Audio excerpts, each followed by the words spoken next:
Today's devotion is titled, Never the Last Performance. We are on day 355 of 365 days of walking through the Bible in a year.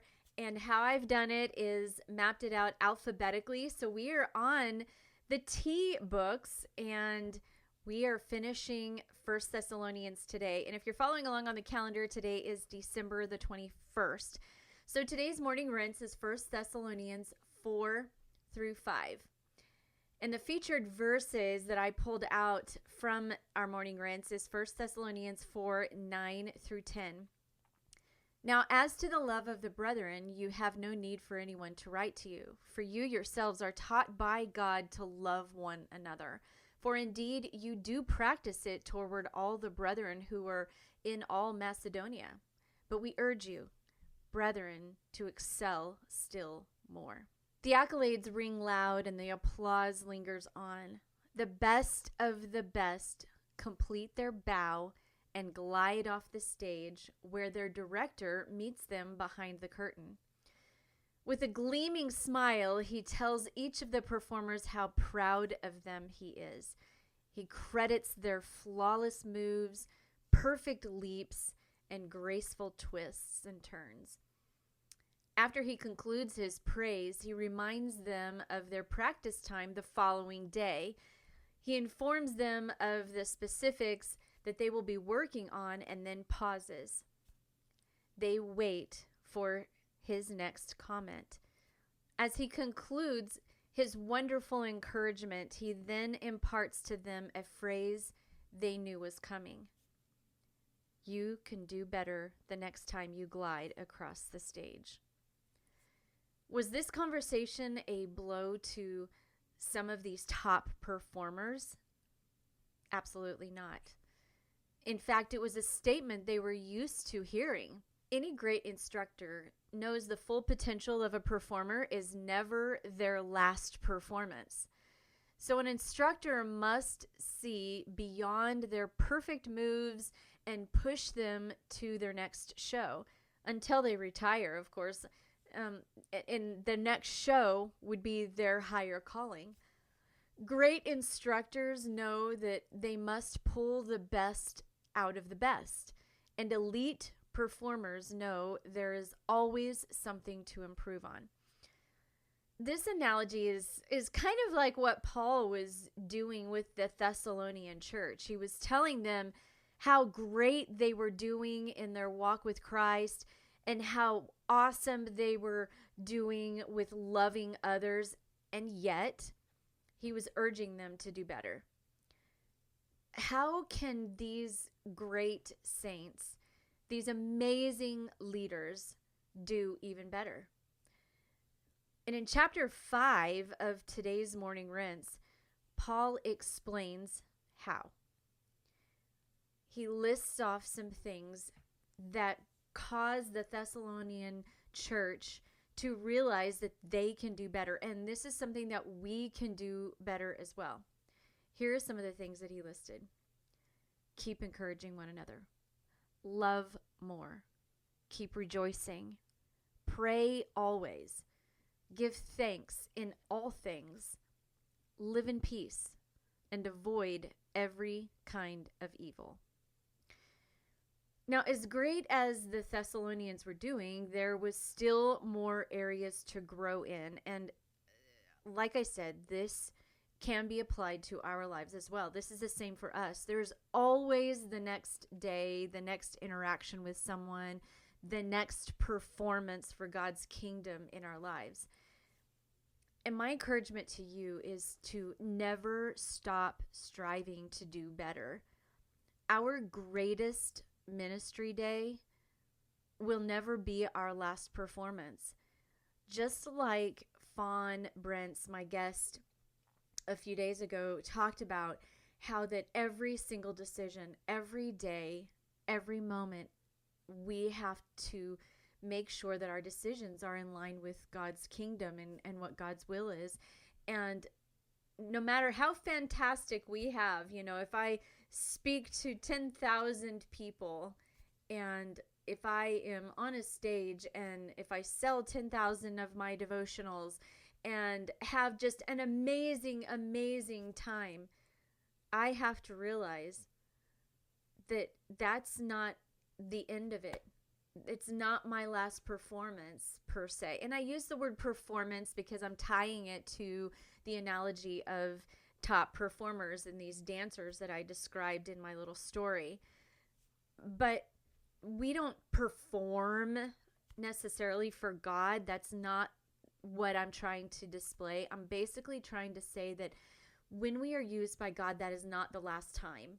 We are going to continually be used by God, and we have to continually purpose in our heart to do better next time, to do better the next day, the next performance, the next speaking engagement, the next time that we witness. And so let me list those things again to you that Paul wrote about in chapter 5. Keep encouraging one another. Love more. Keep rejoicing. Pray always. Give thanks in all things. Live in peace and avoid every kind of evil. That is my encouragement to you. This is kind of a link to the foundation of my whole entire devotional. It's every single day trying to excel to do more. Every single day trying to search our hearts even more. And if Paul can write to the Thessalonians, and if Paul can write this statement to them and say, look, you guys are doing great, but I urge you to excel more. If Paul can write that to great, strong Christians that were in the Thessalonian church, we certainly should not be offended at all when we need to search our hearts daily. When, I know that I've mentioned this before, that it seems like there are bouts of times where I'm challenging you as a listener, as you as a reader from my devotional, to continue to search your heart. Look at your heart. Is there any changes at all that can be made? And it can seem redundant. It can seem that, oh my goodness, Anita's asking me to search my heart one more time. Well, here is an example. We are at the end of this year, and I know that if you've walked through this journey with me this year and you have been reading the Word or following along on the devotions and searching your heart, from the beginning of this year when we started out with devoting our year to prayer and devoting our lives to prayer and walking through all kinds of challenges and all kinds of little steps along the way, here we are at the very end. And we have been doing great at a lot of things, and we've been doing, we're masters at some things, really. We're excelling at some things when we're living our lives for God. But here we are at the end, excelling in what we are doing or trying to excel. And we're reading this scripture from Paul. But I urge you, brethren, to excel even more. So I'm looking at, this next year and following along on the next adventure and wanting to make sure that I am excelling even more in what I'm doing. And yes, I can encourage people, but I can encourage people more. Yes, I can love more, but I can love people more. And yes, I am praying more, but I can pray even still more. So the challenge today is to look for an opportunity. Look for an opportunity today to do better at situations in your life than you did yesterday. And take this scripture, this featured verse, or the featured verses that I wrote, and hone in on, but we urge you, brethren, to excel still more. So what in your life, what situations in your life, what opportunities do you have to excel still more? Even if we are excellent, what opportunities do we have to excel still more? Even if you have a habit of handling something with love, do better. Pray more, rejoice more, praise more, seek more. I hope that the insight into First Thessalonians and what today's devotion is about, and how I named it Never the Last Performance. Even these amazing, dancers and gymnasts, and how to, analyze their lives and their performances and what have you. How do we, do better when looking at that? And I'll give you an example, a real life example. My granddaughter is studying gymnastics, and she started at the age, I believe, of 4, and she's been studying now for a bit. She's not even a teenager yet at the time of this recording, but she is now a competitive dancer, or a gymnast. And what that means is that she's on a special team and goes to a special gym, and this gym trains these girls to be gymnasts. And she's practicing every single day. She goes to the gym every day during the week and homeschools, and when she practices, she's there for several hours every day. And they have maybe 10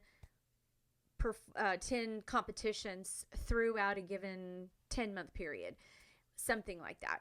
And when she goes to these competitions, there's 4 or 5 other schools, or gyms that are a part of these competitions.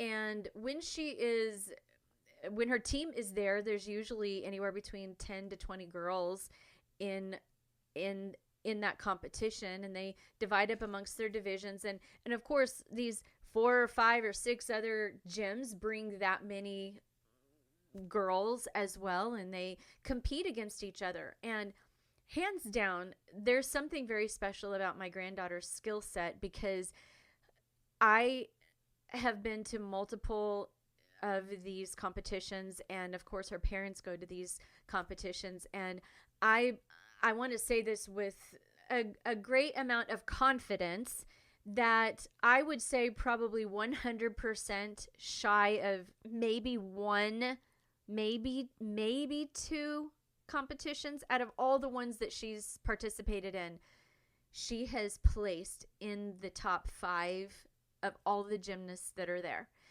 And in this last year, she qualified for the state competition. And so she went to the state competition, and then she placed number 4 in her division across the state of Texas.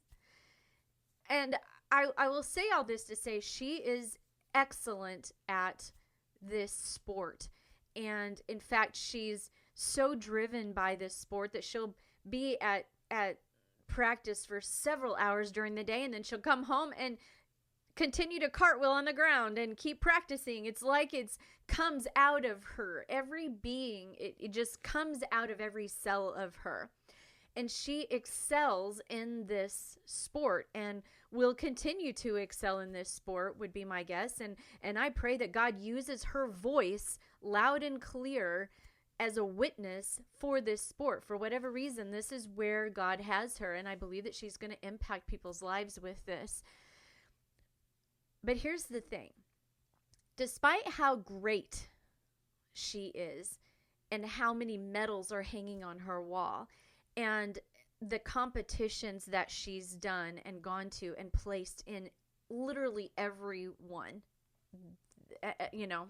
I'll say every one with confidence that maybe there's one that she didn't place in. But for the most part, she places in every single competition that she goes in. And yet when she comes out of that competition, usually on the way home, her parents will say, "What did you do great? And then do you have any goals that you would like to work on for next time?" She's beat her personal record multiple times. She's, analyzes what she did in that moment. And even though she would place, she still will say, "What could I do better?" And I analyze that because in this story that I described, these dancers going across the stage and their director meeting them behind the curtain and just smiling from ear to ear and telling them how proud he was, he also said, you can do better the next time you glide across that stage. Because we're not perfect. We may handle something with excellence, but we are not perfect. We can do better. And when we stop pursuing the mission to do better in our spirit life and in our walk with God and in our conversations with our spouse and our conversations with our kids and our conversations with our friends, when we stop looking at ourselves as what can I do better, and we start looking at, oh my goodness, I don't have any improvements, that's when God can't keep working in our lives as effectively as what he wants. We've got to stay humble, and we've got to stay in that mode of, what can I do better? Can I do something better? Pray more, rejoice more, praise more, seek more, love more. What can I do better?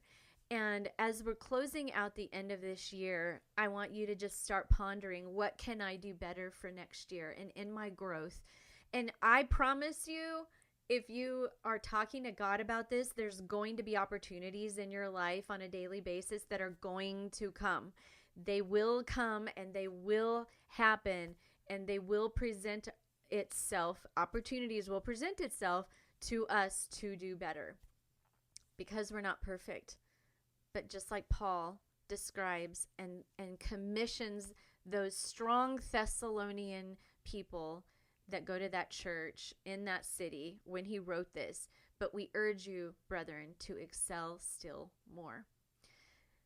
I hope that encouraged you and gave you some neat insight. And as you're pulling out your journal tonight and walking through your day, and when you pull it out, I want you to have that evening reflection and write down, was there an opportunity to do better today? Like what was that opportunity? Because I can almost promise that unless you are, hiding under a bushel, you probably had an opportunity to do better. And even if you are alone and not out in the workforce, or today's your day off or whatever, there's still an opportunity to do better. Pray more, rejoice more, praise more.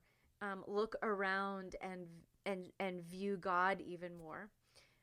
So was there an opportunity to do better today, to excel? And I want you to write about it. Write that opportunity down. And I truly do think that we need to just keep searching our heart, keep growing in the Lord, keep walking out this journey, keep excelling more. And if you don't have my devotional, or you know somebody that would really enjoy it, the link is in the show notes as well as on the YouTube description. And I truly hope that you enjoyed Thessalonians, because tomorrow we're going to start on 2nd Thessalonians. And until tomorrow, keep rinsing, reflecting, and repeating. God bless you.